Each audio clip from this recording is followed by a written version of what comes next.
जय श्री राम सभी को and welcome to my channel. So ये मेरी पहली वीडियो होने वाली है और इस वीडियो के पीछे आइडिया ये है कि मैं एक्चुअली अभी स्विफ्ट ओन करता हूँ 2018 मॉडल और मेरा प्लान था पिछले साल इस गाड़ी को सेल आउट करने का और मेरे पास काफ़ी ऑप्शंस थे उस टाइम पे, बट उस टाइम पे नहीं ले पाया, काफ़ी रीज़न्स थे। तो अभी मैं एक्चुअली बुक करा चुका हूँ 2 गाड़ियाँ, एक वरना जो SX ऑप्शनल 1.5 टर्बो इंजन है और अभी मेरा प्लान चेंज हुआ उसको बुक कराने के बाद कि स्लाविया, तो एक्चुअली मैंने स्लाविया ही बुक करा दिया है जो कि है स्टाइल 1.0 TSI इंजन। अब बात इस बात में करनी है कि मैं भी खुद कंफ्यूज था काफ़ी कुछ टाइम पहले कि वरना मैंने बुक कराई थी कुछ रीज़न से, स्लाविया मैंने जो अभी बुक कराई है वो भी कुछ रीज़न से कराई है। और ऐसा नहीं है कि मुझे दोनों गाड़ियाँ लेनी है, ऑब्वियसली जो स्विफ्ट ओन करता है वो इन दोनों गाड़ियों को अफोर्ड नहीं कर सकता। तो कहीं ना कहीं बात प्रैक्टिकलिटी की है, तो मुझे प्रैक्टिकल वरना ज़्यादा लगी थी जिस वजह से मैंने उसको बुक कराया था, पर उसका लुक मुझे इतना कुछ खास फ्रंट का नहीं लगा था, जिसकी वजह से मैं थोड़ा सा कॉम्प्रोमाइज़ कर रहा था खुद के व्यूज़ को लेके। स्लाविया मुझे शुरू से ही पसंद थी और वो प्रैक्टिकल नहीं लग रही थी बजट के हिसाब से। ऐसा नहीं है कि उसका इंजन या परफॉर्मेंस वाइज कुछ इशू है, ऑब्वियसली 1.5 टर्बो वरना का इंजन जो है वो काफ़ी ज़्यादा पावरफुल है 1.0 TSI से, पर एर्गोनॉमिक्स और हैंडलिंग की बात करें तो स्लाविया का अलग है। तो वरना मैं कैंसिल कराने के लिए ही जा रहा हूँ अभी और उनको स्लिप देनी होती है जो हम वाइट स्लिप लेते हैं बुकिंग के बाद, वो स्लिप देने के बाद कहीं जाके मुझे वो अमाउंट वापस मिलेगा। तो स्लाविया बुक कराने का रीज़न और वरना बुक कराने का रीज़न मैं थोड़ा सा क्लियर कर देता हूँ, क्योंकि मुझे लगता है कि ये डाउट शायद कुछ लोगों को भी होगी जो सेकंड कार लेना चाहते हैं और डिसीजन मेकिंग में गलती नहीं करना चाहते। जैसे मैं ऐसा बंदा नहीं हूँ कि मैं बहुत फ्रीक्वेंटली गाड़ी चेंज करूँगा, तो मेरे लिए सेकंड डिसीजन बहुत मैटर करता था ये सेकंड गाड़ी लेने का।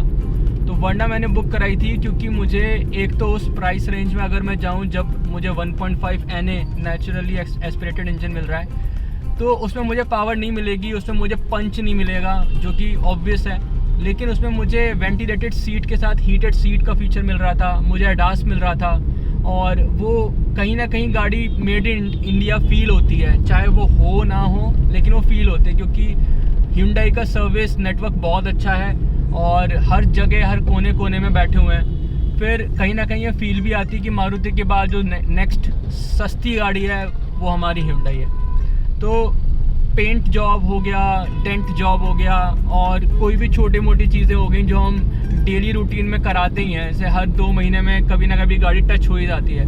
तो उस पॉइंट को मैं सोचते हुए Hyundai की तरफ गया था।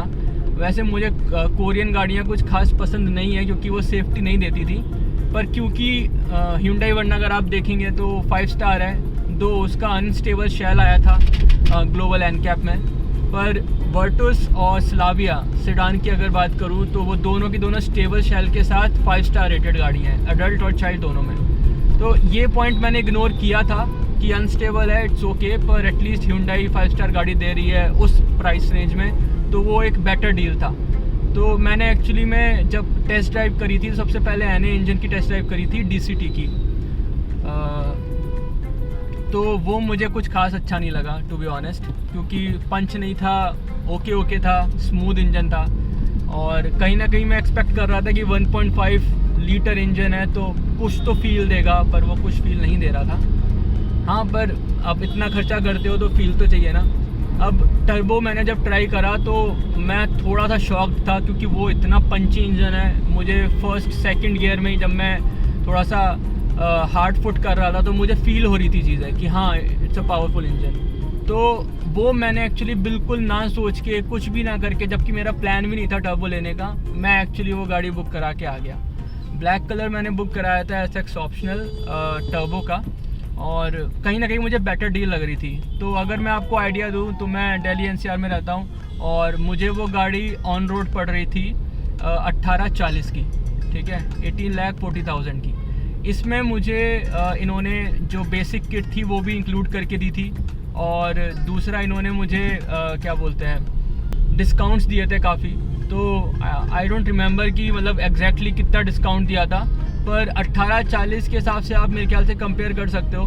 तो मुझे कहीं ना कहीं 18,40,000 स्पेंड करने में टर्बो इंजन अगर मिलता है विद ऑल दी फीचर्स जो कि एक सेडान में रिक्वायर्ड हैं, मुझे सब मिल रहे थे। बस मैं लुक्स को लेके कोप अप नहीं कर पा रहा था, क्योंकि मैं बस ये चाहता हूँ कि यार रोज़ मैं गाड़ी देखूँ, साफ़ करूँ, तो एटलीस्ट मुझे वो फील है कि हाँ यार मेरा डिसीजन था, इतना बेहतरीन डिसीजन था and I am proud of it. तो वो मैं कॉम्प्रोमाइज़ करके चलते हुए मैंने बुक कराई थी, क्योंकि वो फैमिली कार भी है, व्हील बेस उसका बहुत ज़्यादा है, ठीक है। मेरे पापा का एक कंसर्न था उस गाड़ी को लेके कि उसका ग्राउंड क्लियरेंस बहुत कम है कंपैरेटिवली अगर आप स्लाविया और वर्टुस को देखते हो तो मैं उनको यही समझाता था कि अभी हम स्विफ्ट ओन करते हैं। स्विफ्ट में भी ऐसा कुछ मुझे खास इशू आया नहीं कि स्पीड ब्रेकर पे वो लग गई, क्योंकि मैं चलाता नहीं ऐसे जो गाड़ी लगे, मैं हल्लू हल्लू चलता हूँ जैसे अभी मैं चल ही रहा हूँ। तो ये पॉइंट था मेरा, मैंने कन्विंस किया, समझाया कि actually Verna is not a bad deal, हम लोग ट्राई कर सकते हैं उसका।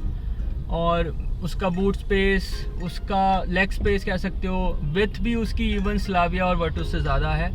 उसका इंफोटेनमेंट सिस्टम एक्चुअली में बेटर फील होता है। तो अगर आप डिजिटल इंस्ट्रूमेंट क्लस्टर देखते हो तो वो कम्प्लीटली डिजिटल है। स्लाविया के केस में अगर आप देखोगे तो साइड की जो 2 एजेस होती हैं वो एक्चुअली में फिक्स्ड है, वो स्क्रीन है लेकिन वो फिक्स्ड है, उसमें आप कुछ कर नहीं सकते। अब वर्ना में आपको वायर्ड वो मिलता है SX ऑप्शनल में एंड्रॉयड ऑटो और कारप्ले, तो कहीं ना कहीं वो इनकन्वीनियंस भी है। पर अगर आप देखोगे जिस हिसाब से लोग रिपोर्ट करते हैं इश्यूज़ को कि वायरलेस जो एंड्रॉयड ऑटो है वो बाद में डिस्कनेक्ट हो जाता है स्क्रीन बंद होने की वजह से कह सकते हो या जो भी है, तो कहीं ना कहीं रिलायबिलिटी वायर्ड में हो जाती है। तो मेरे लिए वो इतना कुछ खास बड़ा रीज़न था नहीं। अब ये वर्ना कैंसिल कराने का रीज़न क्या था, जब मैंने स्लाविया के रेट लिए तो स्लाविया में आपको मैं एग्जैक्ट रेट बताऊं तो मुझे 1783 की पड़ रही है ये गाड़ी, जिसमें सब कुछ इंक्लूडेड है। जिसमें मेरा 4 ईयर का सर्विस प्लान इंक्लूडेड है जो 26,000 कुछ का पड़ रहा है। फिर इसमें वारंटी इंक्लूडेड है जो 6 साल की वारंटी एक्सटेंडेड है, और इसमें एक आपका बेसिक किट जो इनका एसेंशियल किट होता है 10,000 का, वो इंक्लूडेड है। यहाँ पे मुझे इंश्योरेंस सस्ता पड़ा, अगर आपको मैं बताऊँ तो 33,000 के करीब मुझे इनका इकोनॉमी का पैकेज मिल रहा है, जो कि मतलब 4 साल का है, जिसमें 1 साल आपका सब कुछ और 3 साल में सिर्फ बेसिक चीज़ें होती हैं। इट्स ओके, मैं बाद में उसको देख सकता हूँ, पर अगर मैं वर्ना से कंपेयर करूँ तो मुझे 20,000 के करीब 10-20 हज़ार के करीब डिफरेंस दिख रहा है, ठीक है। अब पॉइंट क्या है कि मैं 2024 में बात कर रहा हूँ, जो कि मैं जनवरी में कोशिश कर रहा था बुक कराने की। आई नो मैं लेट था, अगर मैं दिसंबर में ट्राई करता तो मुझे काफ़ी हैवी डिस्काउंट्स मिल जाते हर गाड़ी में, पर मैं 2023 की गाड़ी 2024 में चलाना नहीं चाह रहा था, क्योंकि रीसेल में अगर आप देखोगे तो लोग मैन्युफैक्चरिंग ईयर पे बात करते हैं और वो मंथ पे बात नहीं करते हैं। तो अगर किसी बंदे ने 2023 जनवरी में गाड़ी खरीदी है और आपने अगर दिसंबर 2023 में गाड़ी खरीदी है, तो आप दोनों का शायद रीसेल सेम मिलेगा अगर आप दोनों सेम तरीके से गाड़ी चलाते हो तो ये सोचते हुए फिर मैंने ये भी सोचा कि मतलब क्यों ही करना यार, तो ठीक है 2023 में बहुत हैवी डिस्काउंट के चक्कर में कहीं ऐसा ना हो कोई फालतू गाड़ी पकड़ा दे, PDI आप कर ना पाओ और आप परेशान हो फिर खामखा। तो मैं थोड़ा जल्दीबाजी में भी ना करके मैं थोड़ा सा वेट करता रहा। अब मुझे डिस्काउंट उतने नहीं मिल रहे हैं, लेकिन क्योंकि मुझे स्लाविया करीब 52,000 के डिफरेंस पे पड़ रही है कम, और इसमें मेरा सर्विस प्लान भी इंक्लूडेड है जो Hyundai में नहीं था इंक्लूडेड। तो अगर मैं उसका ऑन एन एवरेज लेके चलूँ सर्विस तो 7,000 के करीब, 6,500 से 7,000 के करीब होगी। हो सकता है ज़्यादा भी हो सकता है कम भी हो, पर मेरे लिए तो पहली Hyundai होगी तो मुझे इतना आइडिया भी नहीं है कितना होने वाला है। तो ऑन एन एवरेज अगर मैं 7,000 भी लेके चलता हूँ तो 4 साल के हिसाब से 28,000 बैठता है। तो 52 का डिफरेंस अभी 28 का फिर वो मिला के आपका कितना हो गया, 80,000 का डिफरेंस हो गया।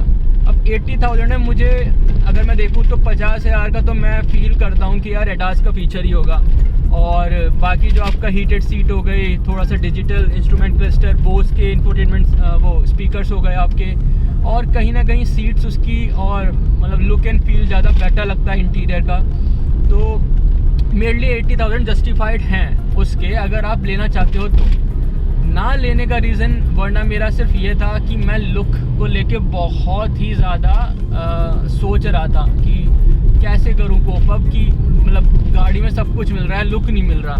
और अगर आप कुछ भी कपड़े भी लेते हो, जूते भी लेते हो, तो यार आप लुक तो बहुत दिखते ही हो, फील तो ठीक है, लेकिन आपके लुक भी ज़रूरी होता है कि वही सबको दिखता है और वो आपको भी दिखता है। तो मैं 1.5 TSI स्लाविया का अफोर्ड नहीं कर सकता था, तो वो बहुत बेहतरीन इंजन है, मैंने चला के भी देखी थी। मतलब वर्ना और स्लाविया आप ऑन पार बोल सकते हो। It's up to the driver in standard कि आप कैसे चलाने वाले हो, किस तरीके के एंथुसियास्ट हो कार को लेके।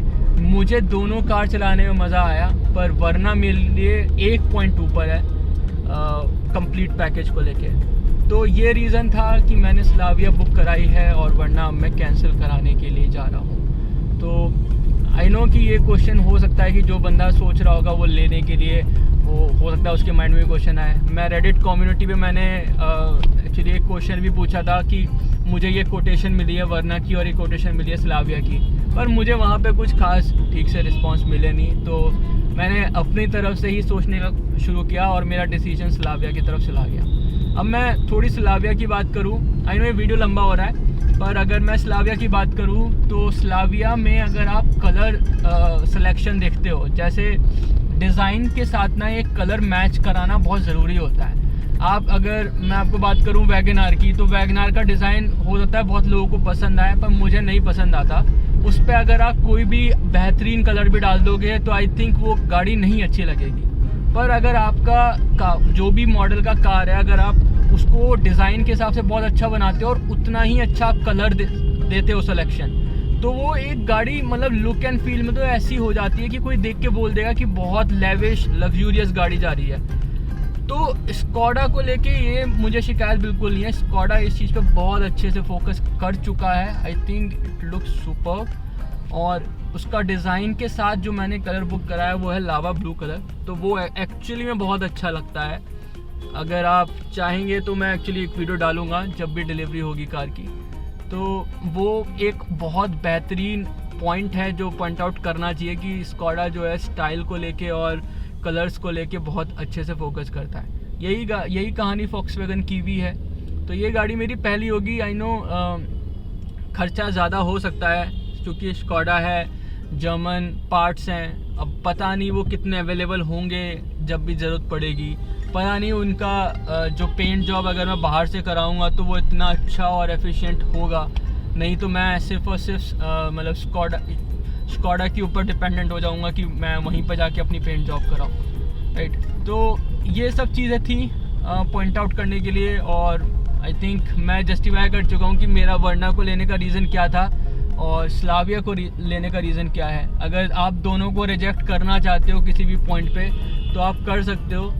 डिस्काउंट 2024 में ढंग के नहीं मिलेंगे अनटिल अनलेस आप कोई फेस्टिव टाइम पे ले लो या दिसंबर एंड पे ले लो, ठीक है। तो वही एक ऐसा टाइम है जो गाड़ियाँ देते हैं। Hyundai की तो डीलरशिप के बेसिस पे आपको डिस्काउंट डिफ़र करते हुए दिख जाएंगे, जो मैंने ऑब्ज़र्व किया है। लेकिन अगर आप स्कोडा के पास जाओगे 2024 में तो आप सीधे मतलब ये चेक कर सकते हो कि मतलब हर एक डीलरशिप पे प्राइस अब आपको सेम मिलेगा, जो कि मुझे फील हुआ है। तो हाँ, तो बस यही सब था पॉइंट आउट करने के लिए। एंड आपके अगर कोई क्वेश्चन हो इस चीज़ को लेके या मतलब किसी भी और चीज़ को लेके, आई नो मेरी first video, but if I can help you out let me know on the comment section. और रैप अप करते हैं इस वीडियो को। जय श्री राम सभी को।